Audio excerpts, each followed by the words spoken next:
समर्पण क्लासेज में आप सभी का स्वागत है। आज हम लोग सापेक्ष अपवर्तनांक क्या होता है और निरपेक्ष अपवर्तनांक क्या होता है इनके बारे में अध्ययन करेंगे। तो इसके पहले वाले वीडियो में हम लोग प्रकाश के अपवर्तन और अपवर्तन के नियम इन सब के बारे में अध्ययन किए थे। अगर आप वह वीडियो नहीं देखे हैं तो उसे देख लें, तभी अब और अच्छे समझ में आएगा। तो आप वीडियो क्लास तक बने रहना, आपको समझ में आएगा। देखें, ये मान लीजिए कोई पृष्ठ है जो दो माध्यमों को अलग करता है। ऊपर का माध्यम जिसको हम पहला माध्यम कह दे रहे हैं, नीचे के माध्यम को हम दूसरा माध्यम कह दे रहे हैं। अब यहाँ पे माध्यम का अर्थ क्या है? माध्यम का अर्थ यह है कि मान लें कि जो ऊपर का माध्यम है वह जल माध्यम है और जो नीचे का माध्यम है वह हम मान ले रहे हैं कौन सा माध्यम है? कांच माध्यम है। अब क्या होता है, यदि कोई प्रकाश की किरण पहले वाले माध्यम से दूसरे वाले माध्यम में प्रवेश करती है तो वह प्रकाश की किरण सीधे नहीं जाती, क्योंकि उसका अपवर्तन होता है और अपवर्तन के पश्चात वह प्रकाश की किरण अपने मार्ग से थोड़ा सा विचलित हो जाती है और इस प्रकार से चली जाती है। तो यहाँ पे इस प्रकाश की किरण क्या क्या हो गया? अपवर्तन हो गया, और अपवर्तन के कारण यह सीधे न जाकर अपने मार्ग से थोड़ा सा विचलित होकर इस रास्ते चली गई। अब यहाँ पे हम यह देख रहे हैं कि प्रकाश की किरण किस माध्यम में अपवर्तित हुई है। यह जो आने वाली किरण है इसको हम आपतित किरण कहते हैं। आने वाली किरण को आपतित किरण कहते हैं, और जिस किरण का अपवर्तन हुआ है उसे हम अपवर्तित किरण कहते हैं। किसका अपवर्तन हुआ क्या जानेंगे? जो किरण अपने मार्ग से विचलित हुई है उसी किरण का अपवर्तन होता है, यह वाली किरण है, और इसी किरण को अपवर्तित किरण के नाम से जानेंगे। तो अब क्या होता है, अपवर्तनांक किसका होता है? पहले ये जान लें, अपवर्तनांक किसका होता है? अपवर्तनांक किसी माध्यम का होता है। अपवर्तनांक किसी माध्यम का होता है। तो यहाँ पर हम देख रहे हैं, पहली बात तो अपवर्तनांक किसी माध्यम का होता है। यहाँ पे कितने माध्यम दिख रहे हैं हमको? दो माध्यम दिख रहे हैं। ये पहला माध्यम जल है, दूसरा माध्यम कौन है?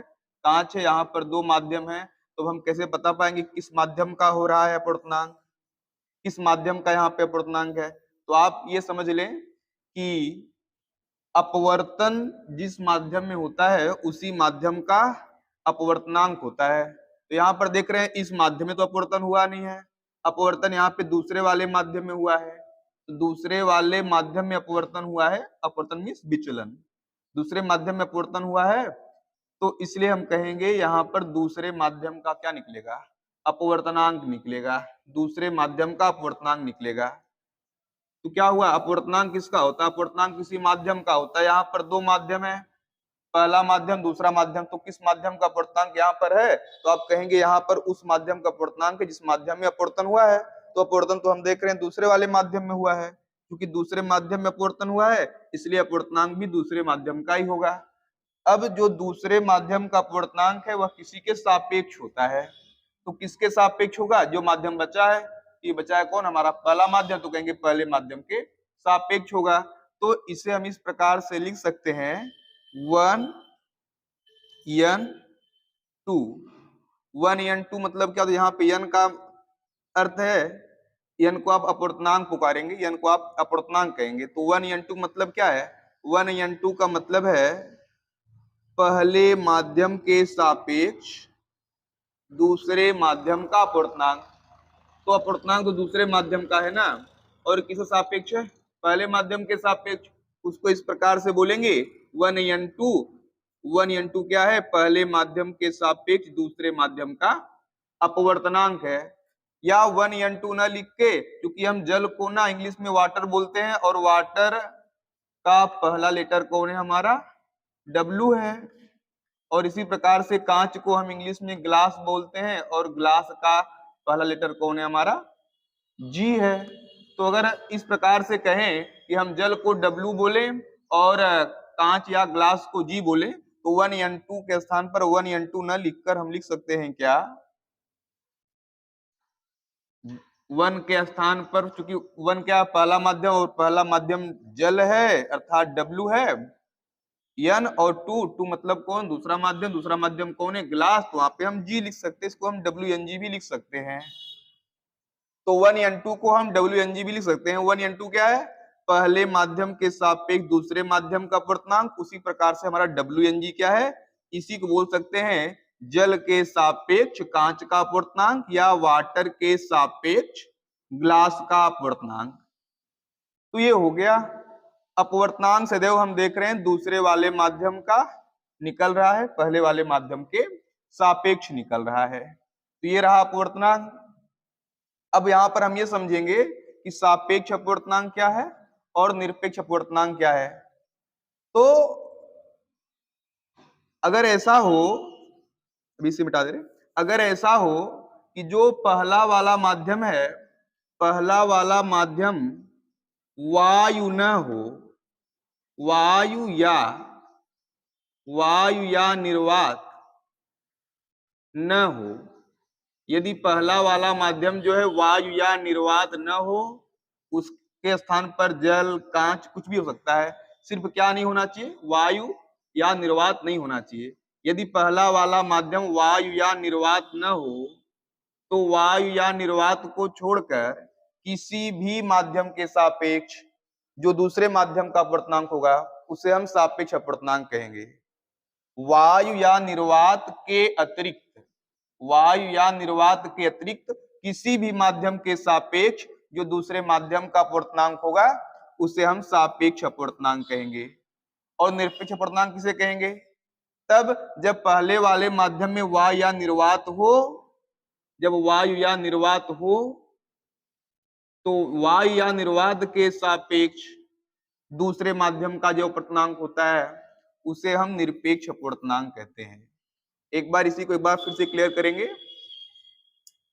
क्या बोले कि यदि पहला वाला जो माध्यम है, पहला वाला माध्यम वायु या निर्वात न हो, उसके अलावा कोई भी माध्यम हो, तो वायु या निर्वात के अतिरिक्त किसी भी माध्यम के सापेक्ष जो दूसरे माध्यम का अपवर्तनांक होता है उसे हम सापेक्ष अपवर्तनांक कहते हैं।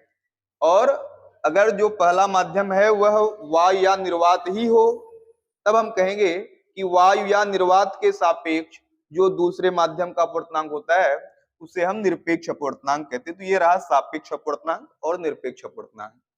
अब देखिए जो सापेक्ष अपवर्तनांक होता है उसको हम इस प्रकार से लिखते हैं, जैसे कि मान लीजिए लिखा है, जैसे कि ये मान लें यहां दिखा दे रहे हैं,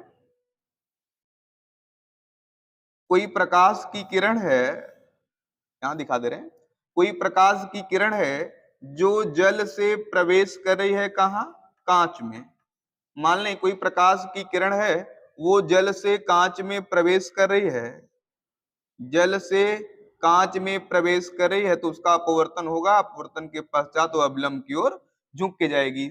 यह प्रकाश की किरण जल से कांच में प्रवेश कर रही है, तब हम कहेंगे अपवर्तनांक यहाँ पे किसका निकलेगा, जिसमें अपवर्तन हो रहा है, अपवर्तन यहाँ कांच में हो रहा है तो कांच का अपवर्तनांक निकलेगा। और कांच का अपवर्तनांक किसके सापेक्ष निकलेगा, जल के सापेक्ष, तो उसको हम लिख सकते हैं क्या, WNG, WNG, जहां पे W क्या है, W फॉर वाटर और G क्या है, G फॉर ग्लास। और यहाँ पे कहेंगे n क्या है, n है हमारा रिफ्रैक्टिव इंडेक्स, अर्थात क्या, अपवर्तनांक है। तो WNG क्या बोलेंगे, जल के सापेक्ष कांच का अपवर्तनांक, जल के सापेक्ष कांच का अपवर्तनांक। तो यहाँ पे कांच दूसरा माध्यम है, दूसरे माध्यम का अपवर्तनांक निकला पहले वाले माध्यम के सापेक्ष, तो इसे हम कहेंगे सापेक्ष अपवर्तनांक है। तो इसको हम ऐसे भी कह सकते हैं कि यहाँ पर जल के सापेक्ष कांच का अपवर्तनांक निकला है, या कह दो कि जल के सापेक्ष कांच का सापेक्ष अपवर्तनांक निकला, ये हो गया। और अगर हम यहाँ पे जल न करते और जल के स्थान पर हम लिख देते क्या, मान लीजिए कि हम जल न लिखकर यहीं पर अभी वायु लिख दे रहे हैं, जल न लिखकर यहीं पे वायु लिख दे रहे हैं, वायु को इंग्लिश में एयर बोलते हैं और एयर का पहला अक्षर ए है तो शॉर्ट में इसको हम ए से लिखते हैं। अब अगर हम ऐसा देखें कि कोई प्रकाश की किरण है, अब क्या हो रहा है, जब वायु कर दिया तो हम कहेंगे कोई प्रकाश की किरण है जो प्रवेश कर रही है, जो कि वायु माध्यम से आती है और प्रवेश कहाँ करती है, कांच माध्यम में। तब अगर हम कांच का अपवर्तनांक यहाँ पे निकालेंगे तो अपवर्तनांक तो दूसरे का ही निकलता है, अपवर्तनांक दूसरे माध्यम का निकलेगा जिसमें अपवर्तन हुआ है, जी का निकलेगा। तो जी का अपवर्तनांक किसके सापेक्ष निकालना है, हमको ए के सापेक्ष निकालना है, तो इसको हम एएनजी कहेंगे। और हम जानते हैं जो एएनजी है वह एयर के सापेक्ष ग्लास का अपवर्तनांक है, अर्थात वायु के सापेक्ष कांच का अपवर्तनांक है। और जब वायु के सापेक्ष किसी माध्यम का अपवर्तनांक निकालना हो तो वायु के सापेक्ष तो किसी माध्यम का जो अपवर्तनांक होता है उसको हम निरपेक्ष अपवर्तनांक कहते हैं। तो हम यहाँ पे जो वायु के सापेक्ष ग्लास का अपवर्तनांक है इसको निरपेक्ष अपवर्तनांक कहेंगे, इसको निरपेक्ष अपवर्तनांक कहेंगे। और जो निरपेक्ष अपवर्तनांक होता है उसको आप एएनजी लिखें तब भी ठीक है, और एएनजी न लिख के इसको हम सिर्फ और सिर्फ एनजी लिख सकते हैं। अब जब एनजी लिख दिए, इधर खाली है, इधर खाली का मतलब है कि इधर या तो निर्वात या क्या होगा, वायु होगा। जहां एनजी सिर्फ लिख दिए है तो एनजी मतलब क्या, यहाँ पे रिफ्रेक्टिव इंडेक्स ऑफ ग्लास अर्थात क्या, कांच का अपवर्तनांक। देख रहे हैं कि इधर कुछ दिखाई नहीं दे रहा है, इसका मतलब क्या कि किसके सापेक्ष है, वायु या निर्वात के सापेक्ष होगा, इसलिए वहां पे कुछ नहीं लिखा गया है, उसको सिर्फ एनजी से प्रदर्शित किया गया। तो हम निरपेक्ष अपवर्तनांक को सिर्फ और सिर्फ एनजी लिख सकते हैं, जहां पे एनजी बताएगा कि वायु या निर्वात के सापेक्ष ग्लास का क्या है, अपवर्तनांक है। और एनजी न लिख के ठीक है, इतना चलेगा। तो ये हो गया। अब हम ये पढ़ेंगे कि सापेक्ष अपवर्तनांक या निरपेक्ष अपवर्तनांक जो है उसका मान हम कैसे निकालते हैं। चलिए अभी इसको मिटा दे रहे हैं और अब चेक करेंगे कि सापेक्ष अपवर्तनांक और निरपेक्ष अपवर्तनांक इनका मान हम कैसे निकालते हैं।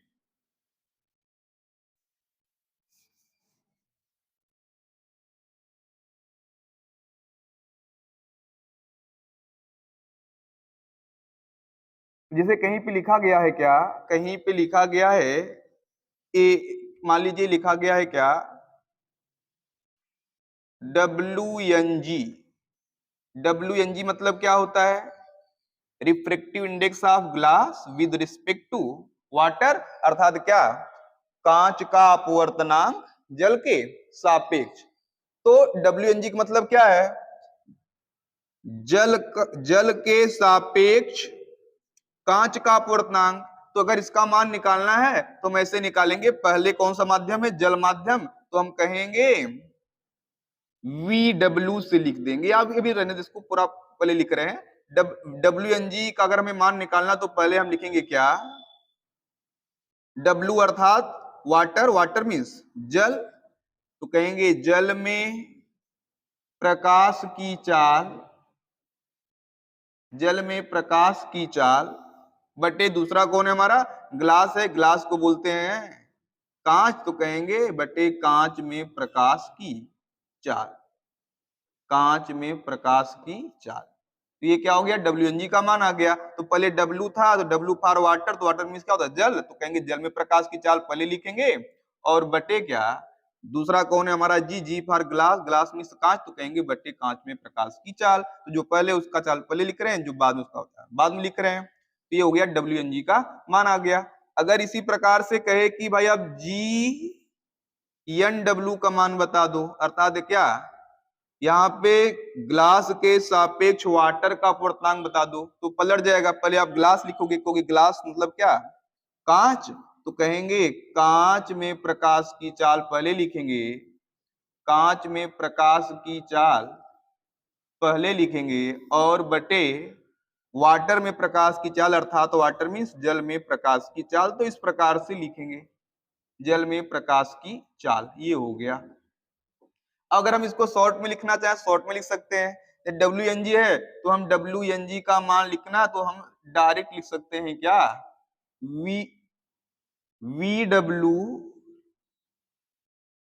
बटे VG।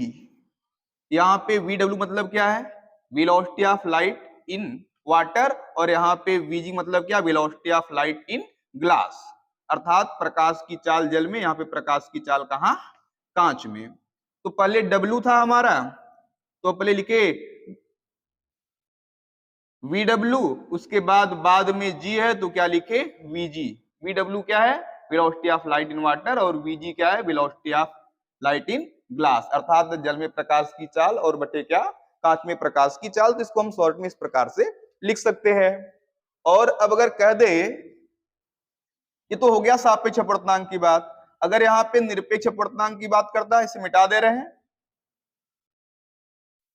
अगर यहाँ पे निरपेक्ष अपवर्तनांक की बात करता, कहीं पर सिर्फ और सिर्फ अगर ऐसे लिखा हो, कहीं पे मान लीजिए सिर्फ ऐसे लिखा है, लिख दिया है क्या n और यहाँ पे W, दिमाग काम कर गया, किधर कुछ नहीं लिखा है, जिधर कुछ नहीं लिखा, इसका मतलब क्या है कि वायु या निर्वात के सापेक्ष यहाँ पे वाटर का अपवर्तनांक पूछ रहा है, अर्थात जल का अपवर्तनांक पूछ रहा है। ये तो निरपेक्ष अपवर्तनांक है, और जब निरपेक्ष अपवर्तनांक का मान निकालना हो तो बहुत सिंपल है।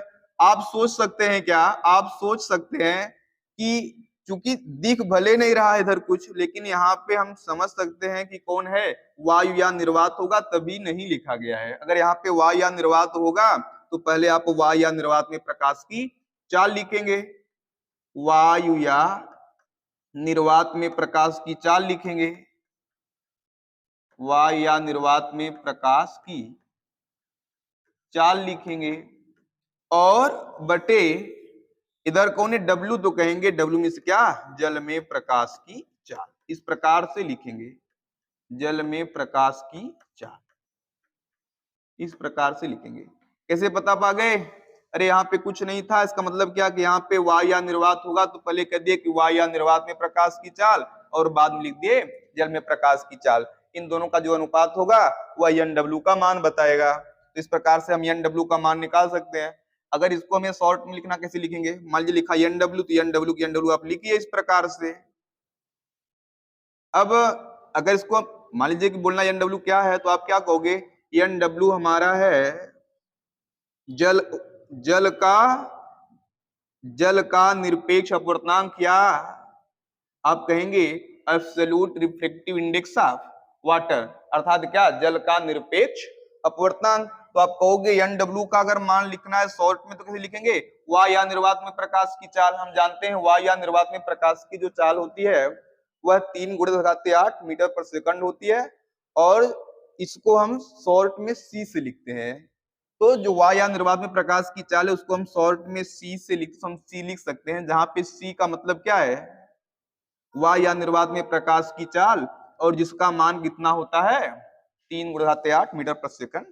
अब कहेंगे नीचे क्या है, जल में प्रकाश की चाल, और जल में प्रकाश की चाल को हम लिख सकते हैं क्या, VW, velocity of light in water. तो इस प्रकार से NW इक्वल टू क्या, C/VW, इस प्रकार से इसको शॉर्ट में लिख सकते हैं।